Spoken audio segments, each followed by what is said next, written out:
मेरा नाम wing commander अभिनंदन है।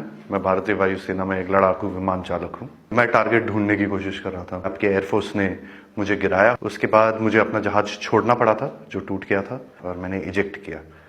इजेक्ट करते ही उसके बाद जब मेरा पैराशूट खुला और जब मैं नीचे गिरा तो मेरे पास पिस्तौल थी और लोग बहुत ज़्यादा थे और मेरे पास बचाव का सिर्फ एक ही साधन था। मैंने अपनी पिस्तौल गिरा दी तो मैंने भागने की कोशिश की।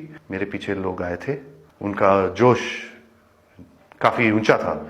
उसी समय पाकिस्तानी आर्मी के 2 जवान आए एंड उन्होंने मुझे बचाया वहाँ से। पाकिस्तानी आर्मी के एक कप्तान थे, वो आए, उन्होंने मुझे इन लोगों से बचाया, मुझे और कुछ होने नहीं दिया। फिर वो मुझे अपने यूनिट तक लेके गए जहाँ पे मुझे फर्स्ट एड दिया गया एंड फिर उसके बाद मुझे हॉस्पिटल ले जाया गया जहाँ पे मेरी जांच हुई और मुझे और एड दिया गया।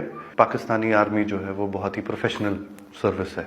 आई see peace in it. I have spent time with the Pakistani army.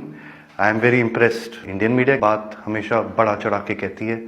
जो छोटी सी चीज़ होती है उसका बहुत ही उसको इतना आग लगा के, इतनी मिर्च लगा के बोलते हैं वो, उसमें लोग बहकावे में आ जाते हैं।